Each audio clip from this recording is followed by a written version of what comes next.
this week, I'm joined by Jay Taylor, who runs Taylormade Digital.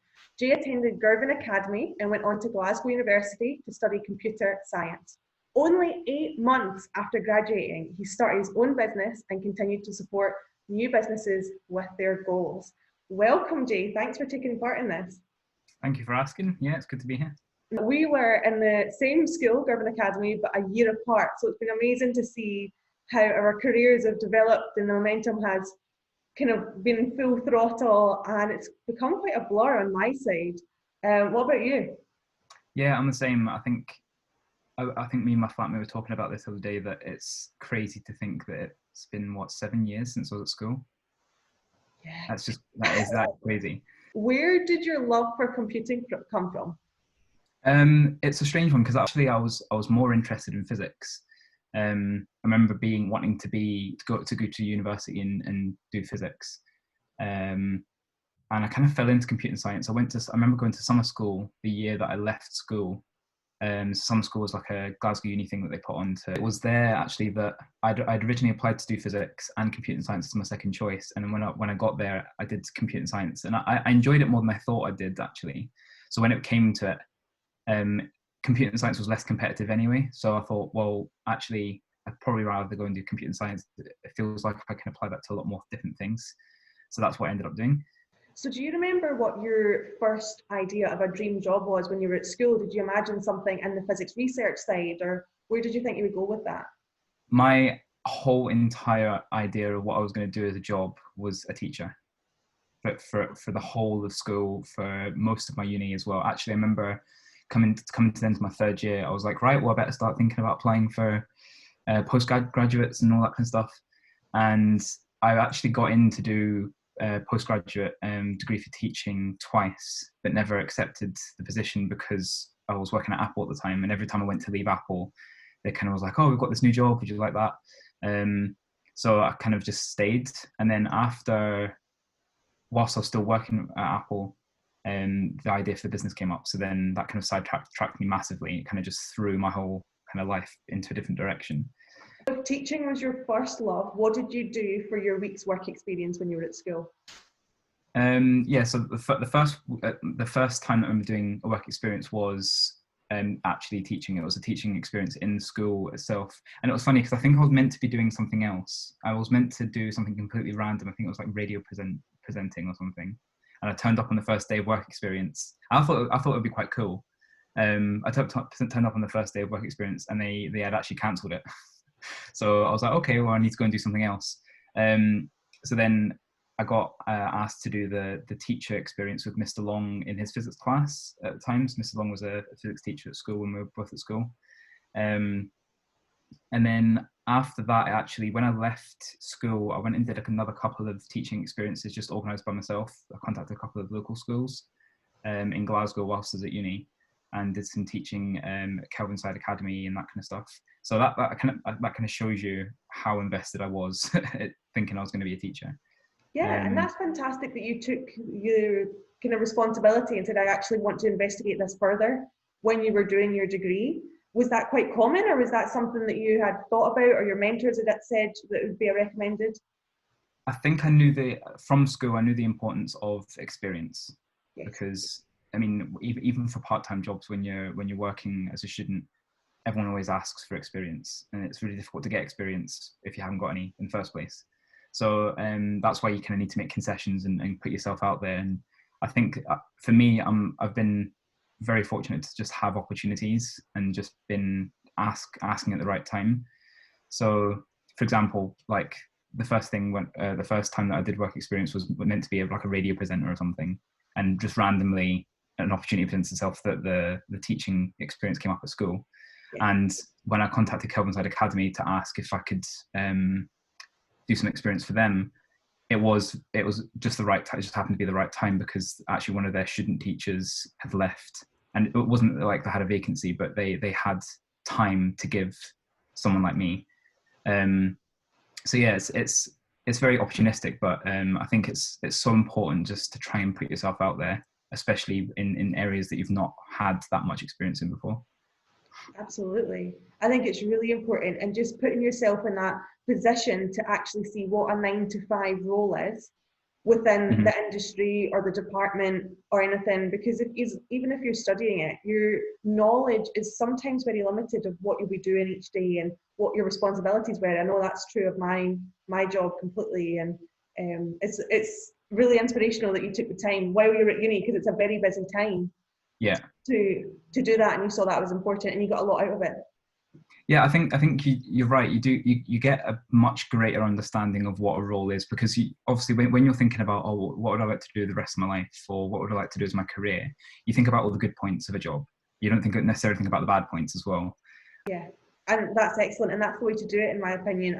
Even going to uni as well, though, because like, I remember the summer school was probably one of the best things I ever did, partly because it helped me to get into Glasgow University, because Glasgow's quite a hard uni to get into as it is. And I wasn't exactly acing the kind of conditions to get into uni. So it really helped me in that sense, but it also helped me just to experience how different life is. At school, you really get supported. It might not feel like that when you're at school as well, but you really do get supported. And at uni, it's a different world.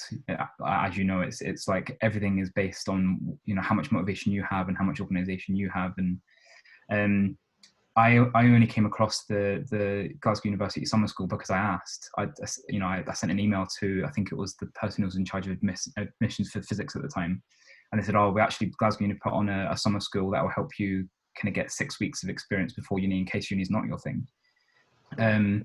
But for me, going to the summer school, it kind of confirmed that was going to be the next step for me. Yeah, so in terms of experience or getting, you know, little tasters out of things, definitely just see what there is in jobs, or, you know, for your next step, because it might turn out that you don't want to go down that route. That's so true, and it's great that you took that opportunity just to email. It only took maybe 10-15 minutes to write that email, and what an opportunity you got out of it. I was nervous to go to university. It was a big challenge to walk into university in that September and think, this is me for 4 years, this is the choice that I've made, and I'm going to sink or swim. So I would have really valued that few weeks in the summer to Yeah, take the I opportunity think it just to helped. walk and see what it's like. Yeah, I think it helped me understand as well. Like up until that point, up until doing the summer school experience, I thought the main goal was getting into uni. Like my goal was, let's just get the exams done, make sure I get the grades to get in, and that's it. But then you almost forget that you've got 4 years of actually really quite hard studying ahead of you, and you kind of miss the, well, I certainly did anyway. I kind of missed the point. I was like, oh, actually, you know, this is where the real fun starts. And I think the uni experience, there was like parts of it where the mentors at the uni, they actually ended up being my mentors throughout the course that I did, because you picked 3 subjects, and one of them, of course, for me was computer science. And they kind of helped you just even understand work level, workloads, how much time you're going to have to do certain things. I think that was really valuable to know, because I didn't have that perception of things before going, or before leaving school. Yeah, I was kind of the opposite. So I had my work experience when I was at school, and I never kind of expected to go to university. And then all the jobs that I saw day to day and thought, I want to do that, I can do that, they said, you need a degree. Yeah. There's no way getting around about it. You need to go and get a degree in some kind of science or some kind of engineering. So that really brought me up in 5th year at school to think, okay, I'm going to university, let's work this out. So Yeah. that's when I started. So when I walked into university the first week, I was thinking, this is a ticket to get a job that I'm wanting. This is the Yeah. thing that I need to complete. And I was quite naive at how much university shapes you, because it's the first time you're really truly who you want to be, and you're growing so quickly. Yeah. It's such a different environment, as you say, from school. So I got so much more out of it than me walking in as an 18-year-old thinking, I just need to survive this to get a job. Yeah. So it's amazing all the different people that come together with the different perceptions. Some people went for completely other different reasons as well. But it's a great opportunity if you want to take it, and you think it's a good option for you and your career. But there's a lot of things to think about within your career, whether it's an option to you or not. But yeah. So from that, from university, where did you get your confidence to start a business so early? So yeah, that's a bit of an interesting story. So I worked at Apple for 5 years, and about halfway through that career, I got given the opportunity to basically travel to a different store altogether. So instead of me thinking, I'll just sit and read on this train, I thought about researching business ideas, just something to do in my spare time. And I honestly still say this, that I never thought it would end up being my actual career. I thought it would always be like a side hustle where I would earn a bit of income, a little bit of extra income. But the more I started doing it, the more it evolved. And then to the point where last year, I just thought, well, that's it. I'm going to need to. I'm too busy. I don't have any time to myself, so I can't really afford to spend the time on my job. And that was the first kind of time where I saw the turning point, where I thought, right, well, this is actually going to be quite a good career, and it kind of fitted in with my lifestyle at the time as well. I think having your own business, being your own boss, is great for flexibility and for running a life that you want. And I don't necessarily do anything majorly exciting in my life. I've got a couple of hobbies, and I like traveling, but I like having the freedom to kind of do what I want. So yeah, that's where it all started from. It was purely just an opportunity that happened, and that opportunity was the time to research, the motivation, the kind of the right time, right place kind of thing.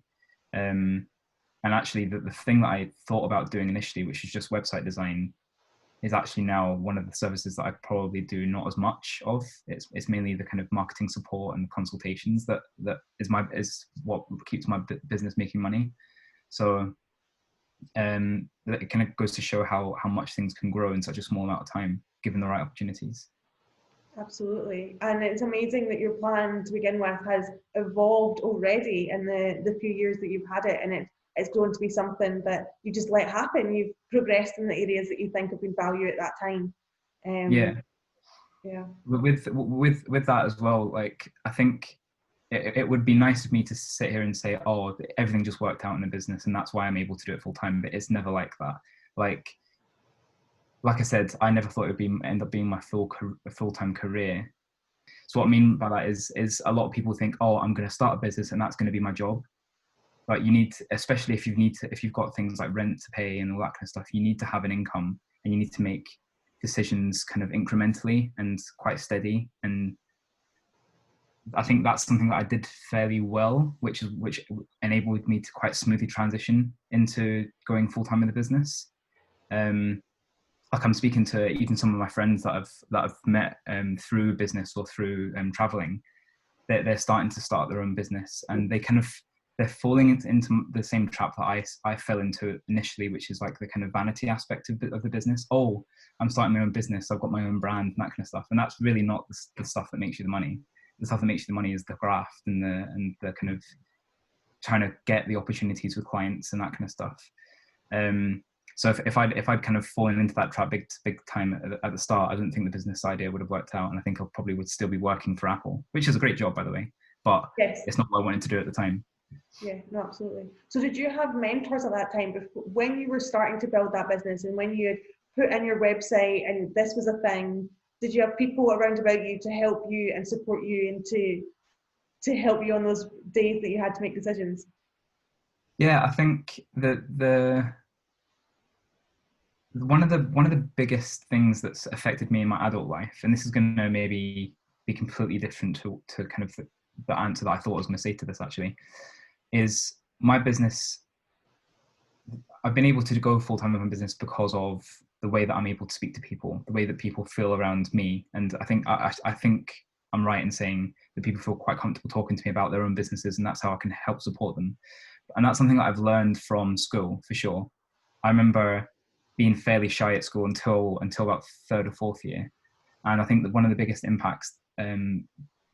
things to impact me from school was school show. So in terms of one of my very first mentors, and I don't think she'll know this actually, is Marion Hutchison from school. Mm-hmm. She cultivated an environment that meant I felt quite easy express myself, or I felt quite confident after joining school show, or you know, stepping up on stage in front of loads of people and that kind of stuff is gonna put anyone in a different kind of confidence level. But yeah, so like she was probably my first mentor on a kind of personality level, and kind of gave me them skills quite early on to be able to speak to people with the confidence to be able to put myself out there. But in terms of the business side, I didn't actually have that many mentors starting off, because it was just an idea that I thought I would start off and grow. It's not until I actually started speaking to people and seeking out advice that my business really started to grow from there. So I think that's in anyone thinking about starting a business, or if anyone's got an idea to start a business, obviously the idea is coming from you, and that's great. But you need a kind of bit of guidance from people that have done it before to kind of go in the right direction. And the businesses that I help, the businesses that do the best, are the people that are more open to seeking support rather than being quite closed off. So I think that's really important. Like in terms of business in particular, mentors are huge. Like networking events, the kind of people that I meet at networking events, or the kind of people that I've met along the way, they've taught me more about business than me just doing it by myself, like 100%. Yeah, and I totally second that. I think school is where you have this controlled environment that you can experiment with how to speak to people and how you feel you want to represent yourself. And I completely saw that when I was at school. And I was the same. I was kind of the quieter person at school, and kind of moved within school in quite a quiet way. But from that, I knew how I wanted to be and how I wanted to react to things and be part of things. And then once I was out in an uncontrolled environment, and work sites and different things where you're the odd one out and you're trying to manage a situation or be part of a discussion, you use all the stuff that you'd learn when you were in school. It's the people that you know all the time, and you'd seen how things had worked and seen how conclusions had come from that. So I think it's so good to work on that as a young person. I didn't realise I was working on it as a young person. I think you just kind of float through high school without really thinking about what you're doing and why you're doing it. But you need to learn it at some point. You're only going to progress in life in a successful way if you're comfortable with yourself and you've got soft skills, things that you need every day just to get through. So starting that young is so valuable, and you've got the time to do it. Yeah, I totally agree. And the soft skills that you're talking about, like going into school show for me wasn't me trying to practice my ability to talk to people. That was just a bit of fun for me. But I now realize that was probably one of the biggest thing to impact me at that time. So I think that the main bit of advice that I've got for anyone who's got an idea, or even thinking about starting their own business, no matter what it is if you honestly believe that it's a good idea, if you honestly believe that it's going to be it's going to work and that you're passionate about it, providing you've got some evidence to suggest that it is going to work, definitely just try it.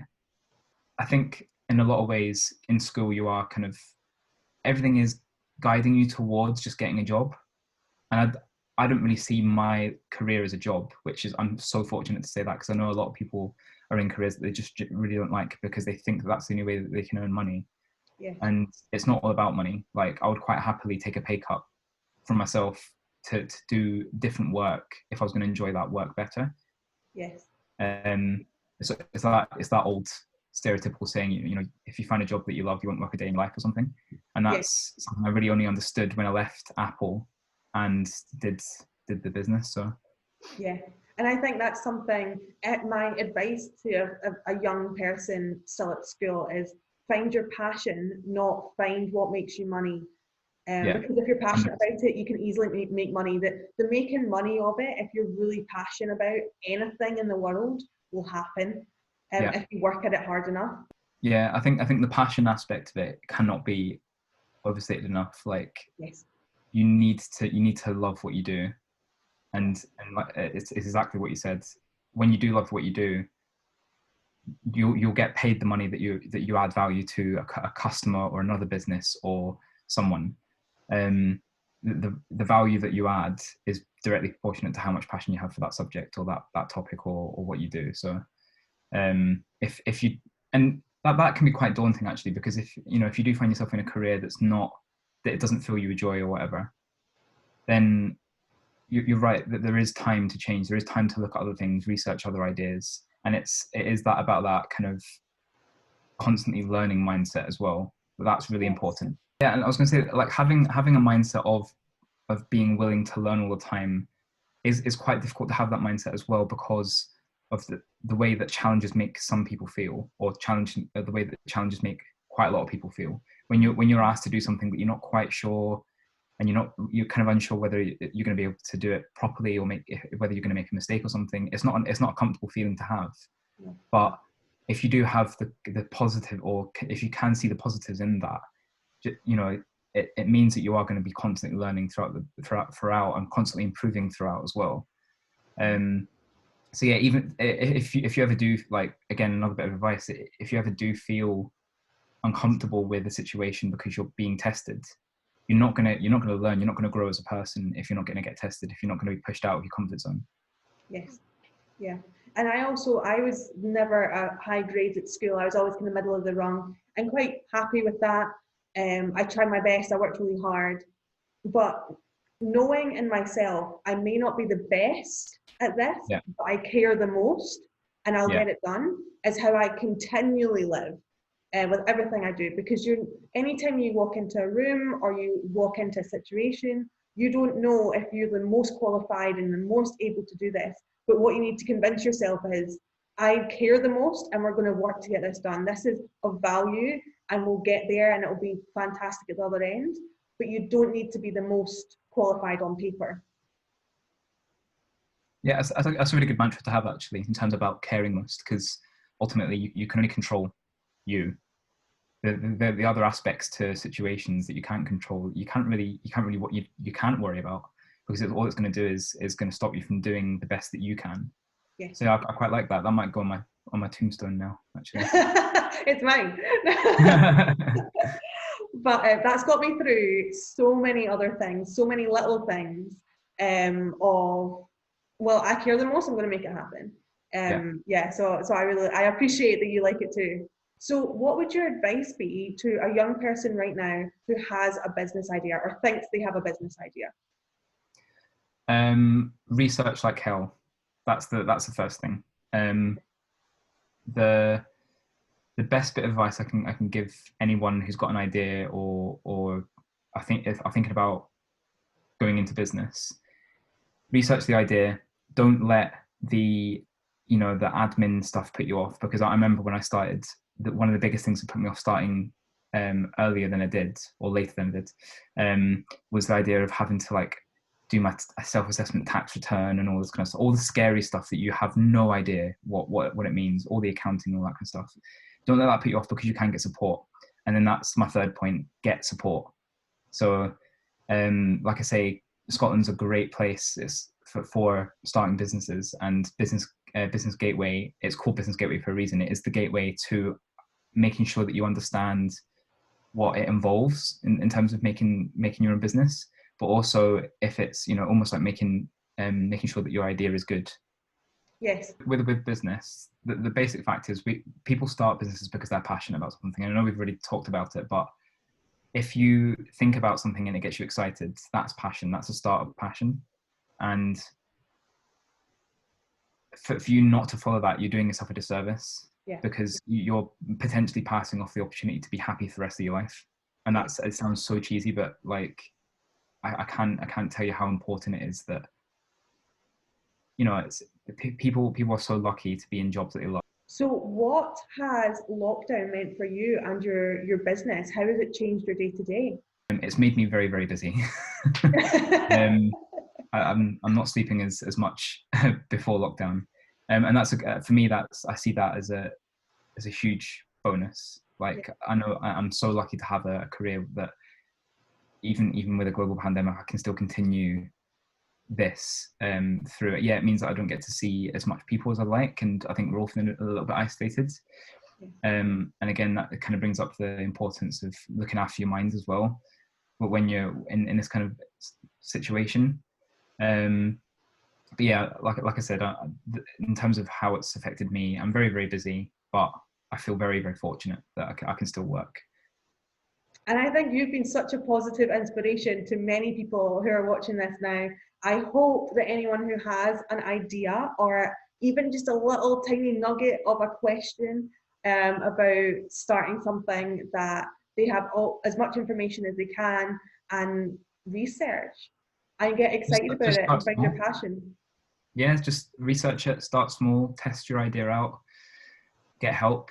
Like I'd love to be able to help, especially people from my school. If you've got any kind of questions about that kind of stuff as well, then feel free to give out my email address, and I can definitely help with guidance, because yeah, it can be scary, but the benefits that I see as a result of taking that kind of leap, if you like, is I've got a really flexible life. I've got hobbies that I would never been able to take up before, because I've always been moaning about that I didn't have enough time after work or whatever. Yeah. And yeah, like I get to travel as well. Like I've seen parts of Scotland, delivered sessions and workshops in parts of Scotland that I probably would never have been to without the kind of job that I'm in. So Yeah. And it's it all gives you about flexibility. It's whatever you want out of your life. You work an awful long time, so you may as well enjoy it and use it in how you want to be part of the industry and part of what you want to do. yeah, totally.